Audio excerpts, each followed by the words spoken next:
Being a sex symbol, he said, isn't what it seems. You know that as much as me, Smoke. Okay, well, why do you have to sit down and explain? See, Marvin Gaye knocks me out. Because he is way out, way out, way out.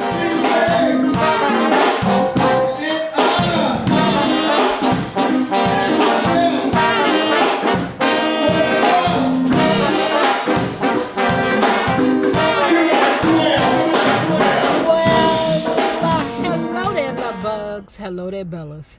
If you have not already done so, please remember to like, share to Facebook, subscribe, and visit uptopbeauty.com for these super fly shades. And if you're not already a part of this book club, please hit the Patreon link below and or the join button here on the YouTube. And for a small monthly fee of $5, you babies, yes, you can be privy to all the shenanigans before the YouTube gets it, if the YouTube gets it. Now let's continue talking about Inside My Life by Smokey Robinson. Listen, y'all, my baby right here, he taking a nap. You okay, Bubba? Sorry. He taking a nap, so if you hear some snoring, I don't want to hear your shit. Okay, you know my baby's spoiled. The Jacksons split up with Motown wasn't pretty. Jermaine decided to stay with us, not because Barry was his father-in-law, but because he thought Joe was wrong. Joe demanded an audit for past royalties. But when the accountants were through, it turned out he owed Motown $50,000. Ooh, believable. Now, I ain't never heard that before, but okay. I remember cats talking about how the golden age of soul was dead. By that, they meant the days of Otis Redding and Sam and Dave and Wilson Pickett were no more. But look what happened. Al Green, Teddy Pendergrass, Donny Hathaway, Bill Withers, Stevie Wonder's magnificent songs in the key of life, all products of the 70s. Then they called disco dipshit. Yet disco produced some brilliant, bristling soul music, terrifically tough tracks by Van McCoy, Hal Davis, and especially Harvey Fuqua's Burning Brainstormers for Sylvester. In the 80s, I'd hear the same sad cry, rhythm and blues is dead, killed by the need to sell to white folks. Man, poor R&B. I mean, killed by the need to sell to white folks. I mean, Berry DeGordy was the best at it. Now that it's happened, are you even confused as to why? Because your best friend was the trailblazer. I don't want to just sell to Black America. I want to sell to America because that's where the money is. And it's still that way. Why do you want to just limit your customer to one race? You don't want to do that. You want to sell to everybody. Another weak-minded myth, baby. It's a reality now. How you gonna call it weak-minded when your best friend was the main hunchy to say it? Okay, better press on. In the 80s, Michael Jackson, a proud product of Motown, would get funkier than ever before. Prince would emerge as another super funkster. I'm not always nuts about his lyrics, but I hear Prince's erotic dance music as dark as ancient Africa. Same goes for Terrence Trent D'Arby. Early in the decade, Luther Vandross would prove to be one of the great soul singers in history. These cats ain't giving up the funk. They just changing it around. That's the point. Funk doesn't die. It develops. Okay? I will accept that funk has developed. Baby, but I mean, it's walking with a cane. Seems like it's just pop and hip hop. That's all it seems it is. Pop, country, and hip hop. I'm sorry that it's like that too. It breaks my heart, but funk can be mixed in with it somewhere, but pop, country, hip hop. Aretha opened that oven and took out the cornbread. It was piping hot. She sliced a piece and slipped in a wad of butter, which melted all down the sides.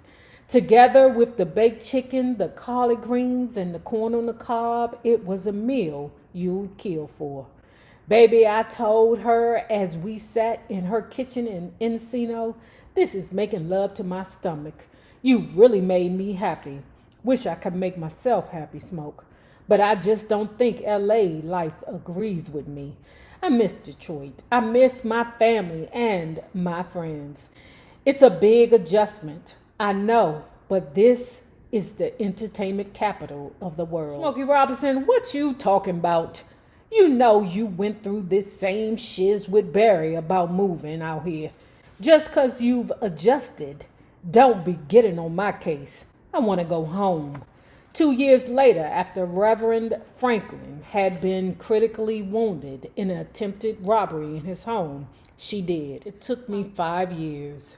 Marv Tarplin had given the track to me in the early 70s, and here it was, 1978, and I still couldn't think of words for the thing. 2 albums had gone by, Smokey's Family Robinson and Deep in My Soul, 2 hitless albums, and yet all the while I knew I had the goods.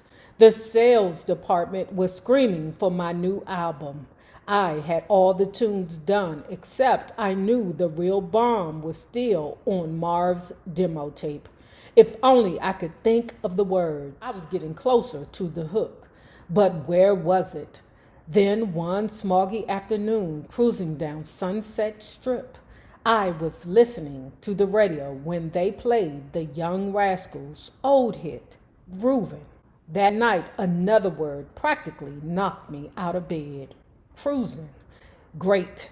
Absolutely perfect. Cruising, by the way, just didn't cruise up the charts. It got caught in nasty traffic along the way. Been listening to your new album, Smoke, and I think Get Ready is the single. What? I said to Barry, man, you're crazy. I'd recut Get Ready, a 60s smash I'd written and produced on the Temps, only this time dressed up as disco. Disco was happening then. Motown had a huge hit. Thelma Houston's Don't Leave Me This Way. Disco was happening then. Motown had a huge hit. Thelma Houston's Don't Leave Me This Way. Those were the glory days of Donna Summer and the Bee Gees. Your disco thing, Smoke, said Barry, is cooking. That's the track. What about Cruising? Cruising is cool, but it's a throwaway, man. It's just another album cut. I argued like hell. Disco's fine, I said, but I think Cruising is a classic. It cuts across all categories. You got that right. No use. Sales department went along with Barry. Get Ready got played in the discos, but never popped on the pop charts. Then fate took over. A disc jockey in Chicago took a fancy to Cruising, started playing it off the album Where There's Smoke. Interest started building. Listeners started calling. Turned out to be the first #1 single of my solo career. Dad had been searching for a #1 hit for years. Maybe that's why he dropped out of sight. His I Want You hit in 1976. But this was 1979. Marvin Gaye was hiding out in Hawaii, and I heard Coming Unwound. I worried about him. And when I landed in Honolulu for a concert date, I went to see him. He was living in a condo. The door was ajar, and I walked in, nearly tripping over the guy sleeping on the floor. The cats looked strung out. I looked up, and there at the top of the winding staircase was Dad himself, in a robe, motioning me to join him. We hadn't seen each other in a while. We hugged. I saw by his eyes that he'd been frying his brain with coke. I know you've come over to get on my case, he said. Hate to see you do yourself in, Dad. Got a little tooth problem, he admitted. But I can stop whenever I want. Divorced from Anna, he'd married Janice and was on the verge of divorce. Being a sex symbol, he said, isn't what it seems. You know, this is like the ongoing theme with Marvin Gaye. Like he feels like, and this is from reading his book and Jan Gay's book, like he feels in his mind that he has to be this character for the ladies, for the ladies to continue to buy his music. Like he literally has to make love to each woman. Okay, if that's what you need to do to be who you are. But Marvin Gaye, you ain't talking to Ronald McDonald. You ain't talking to Berry Gordy. You talking to Smokey Robinson. Divorced from Anna, he'd married Janice and was on the verge of divorcing her. Being a sex symbol, he said, isn't what it seems. You know that as much as me, Smoke. Okay, well, why do you have to sit down and explain? See, Marvin Gaye knocks me out.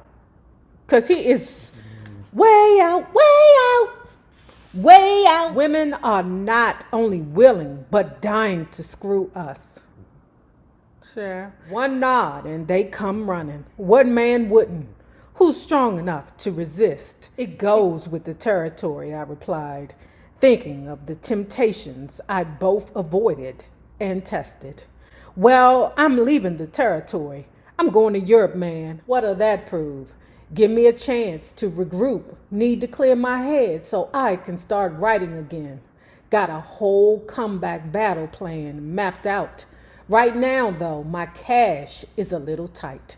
These divorce lawyers are draining me dry. Man, if you could spare $5,000. I don't have that kind of money on me, Dad. Besides, I'd have to think about it. Think about what? He asked angrily.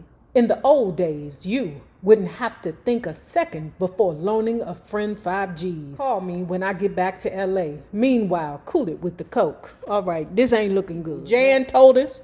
Marvin Gaye told us, and now Smokey the Robinson is telling us about the situation. We know the story 3 different ways from 3 different people. Jan told us, Marvin Gaye told us, and now Smokey the Robinson is telling us about the situation. Now, each way it was told, I wouldn't have gave him the money. Even when Marvin Gaye told it, because Marvin Gaye was like, look, I didn't look out for Smokey Robinson before. He could look out for me. You got junkies hanging around your condo.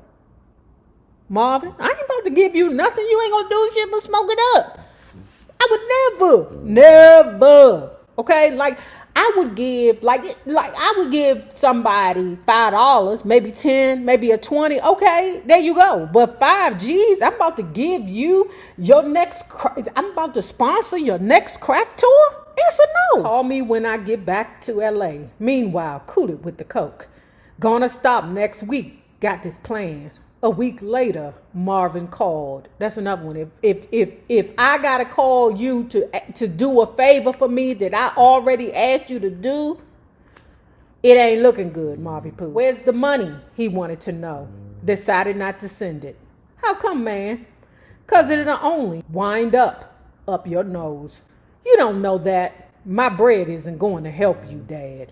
It's only going to hurt you. Okay, man, fuck it. He said before slamming down the phone.